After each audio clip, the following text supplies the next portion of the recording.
tutandise n'olukuŋŋaana olw'amaanyi olw'omuliro. Omusumba Don Maringa yono akulira enkuŋŋaana z'omusumba HINN mu ggwanga alaze essanyu eri omubiri gwa Kristo mu ggwanga Uganda naddala obumu abasumba bwe balaze mu kwetegekera olukuŋŋaana luno. I'm so blessed and humbled to be here and see all the people that I know and some that I didn't know, and we just look forward to be back here and be a blessing to the nation and work with all the pastors and make sure that everybody receives something from it.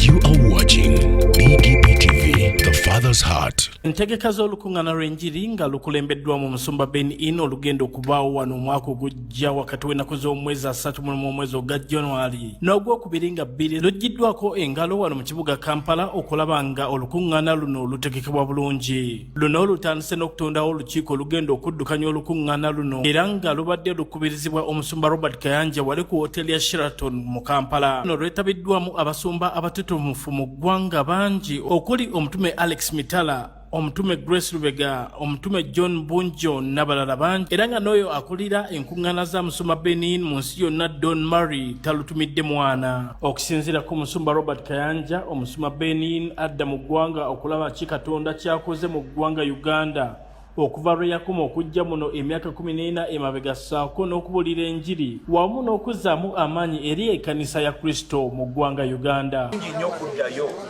n'olaba ensigo ze wasiga nga zikuze mu bantu abadde basabira Uganda okumala ebbanga ddene ennyo ye Pastor HINN n'abasumba bala bangi badde bakyalira Uganda emyaka 14 bukyava wano. Waliwo bingi ebikyuse ebiteredde. Uganda tekyalinga bwe yali myaka egyo 14 kati ayagala kujja okulaba Katonda kyakoze mu ekyo ekibadde mu Uganda. Ekyokubiri n'okukomawo okutuzaamu amaanyi, okutongeramu amaanyi n'okusabira abantu ba Katonda n'okukkiriza Katonda Mukama ayambe ate abo balina okuyamba. So yensobola kitwano. So olukuŋŋaana lujja kuba nga tulinawo olukuŋŋaana olw'enjiri egenda okubuulirwa, okuwonyezebwa, okusumululwa ate era n'okunyweza ekkanisa ya Kristo okubeera ey'amaanyi. Omusumba Robert Kayanja agenze mu maaso n'ategeeza nga bannayuganda bwe tulina okudda eri omutonzi naddala nga omwaka ogujja eggwanga lijja kuba lyetegekera okulonda kwa 2006 ssaako n'entebereza y'obudde ekyuse ennyo. The season yokka gye tulimu eya Uganda n'ensi yonna nga bw'ogiraba tulina okudda eri Katonda. Tulina bannayuganda okunyweza ennyo Katonda kubanga olaba embeera y'obudde ekyuse, ensi zikyuse kati. So kano kakisa kaffe nga bannayuganda nti ku ntandikwa y'ebintu byonna ebigenda okubeerawo omwaka 2025-2026 tutandise n'olukuŋŋaana olw'amaanyi olw'omuliro. Omusumba Don Maringa yono akulira enkuŋŋaana z'omusumba HINN mu ggwanga alaze essanyu eri omubiri gwa Kristo mu ggwanga Uganda naddala obumu abasumba bwe balaze mu kwetegekera olukuŋŋaana luno. I'm so blessed and humbled to be here and see all the people that I know and some that I didn't know, and we just look forward to be back here and be a blessing to the nation and work with all the pastors and make sure that everybody receives something from it. Olukuŋŋaana luno lwakubeerawo omwaka ogujja wakati w'ennaku z'omwezi 31 omwezi ogwa January ne 2 omwezi ogwokubiri. Power of God amaanyi ga Katonda is going to fill your life. gagenda kujjuza obulamu bwammwe. Are you ready? Mwetegese. Senkumba Brian ku Channel 44 olweggulo.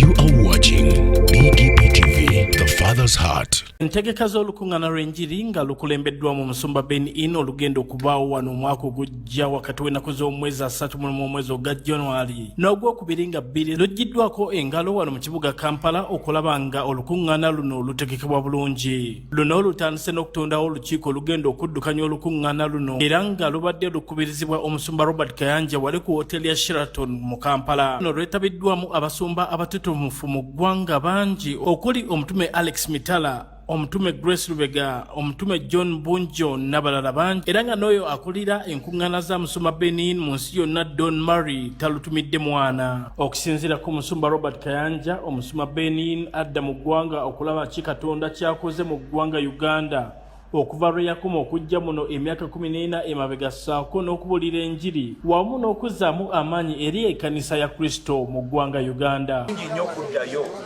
n'olaba ensigo ze wasiga nga zikuze mu bantu abadde basabira Uganda okumala ebbanga ddene ennyo ye Pastor Benigin n'abasumba bala bangi badde bakyalira Uganda emyaka 14 bukyava wano. Waliwo bingi ebikyuse biteredde. Uganda tekyalinga bwe yali myaka egyo 14 kati ayagala kujja okulaba Katonda kyakoze mu ekyo ekibadde mu Uganda. Ekyokubiri n'okukomawo okutuzaamu amaanyi okutongeramu amaanyi n'okusabira abantu ba Katonda n'okukkiriza Katonda Mukama ayambe ate abo balina okuyamba.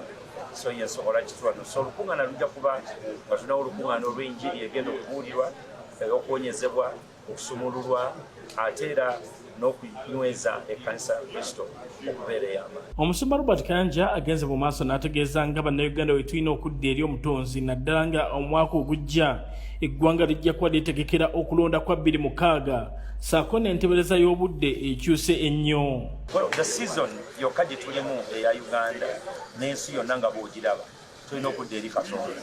Tulina bannayuganda okunyweza ennyo Katonda kubanga olaba embeera y'obudde ekyuse, ensi zikyuse kati so kano kakisa kaffe nga bannayuganda ku ntandikwa y'ebintu byonna ebigenda okubeerawo omwaka 2025-2026 tutandise n'olukuŋŋaana olw'amaanyi olw'omutuufu. Omusumba Don Murray nga y'ono akulira enkuŋŋaana z'Omusumba Benin mu ggwanga alaze essanyu eri omubiri gwa Kristo mu ggwanga Uganda naddala obumu abasumba bwe balaze mu kwetegekera olukuŋŋaana luno. Joy for Pastor Benny to be back here.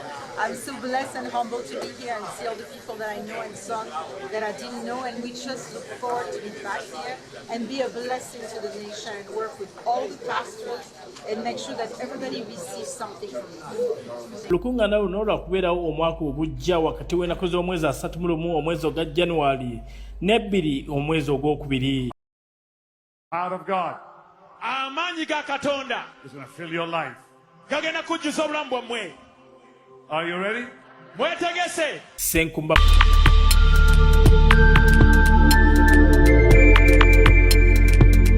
You are watching BGPTV, the Father's Heart. Tekulina buyiniko mukisa gwa Mukama kwampadde nkimanyi. Obadde okimanyi nti osobola ofuna event planner and manager okuteekerateekera omukolo gwo gwonna kati osobola okumufuna nga mulokole obutafuna stress yonna. BGPevents be bantu abatuufu oyagala kekisi ebifaananyi ebirungi ne vidiyo mmotoka z'abagole mu bika eby'enjawulo jangu tukuyambe tukola decoration ali ku mulembe tulina bridal gowns ne changing wear obutebe tenkisi abafumbi abalungi saako PA system ekyuma ekisunsula obulungi ate nga tukulira ne bajeti y'omukolo gwo ejja mu nsawo yo saakuba ashers baffe abali smart abataswaza mukolo gwo n'abogezi b'emikolo abalungi bakatumwa ate nga tusobola n'okufunira reception y'omukolo gwo katoyagala suuti makanzu agatwalibwa ku buko oba gomesi tubikufunira ku bisale ebirungi. BGPevents bwetegeka omukolo tukuletera n'abayimbi abasanyusa abagenyi bo saako kukola selection y'ennyimba ezigendera ku mukolo gwo.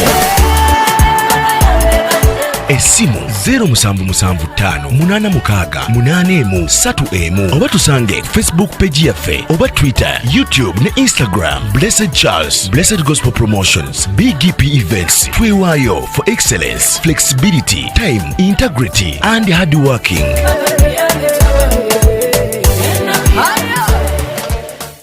BGPevents likinga, subscribinga oba ogoberere era oyanirize n'omulala. Entegeka z'olukuŋŋaana lw'enjiri nga lukulembeddwamu Musumba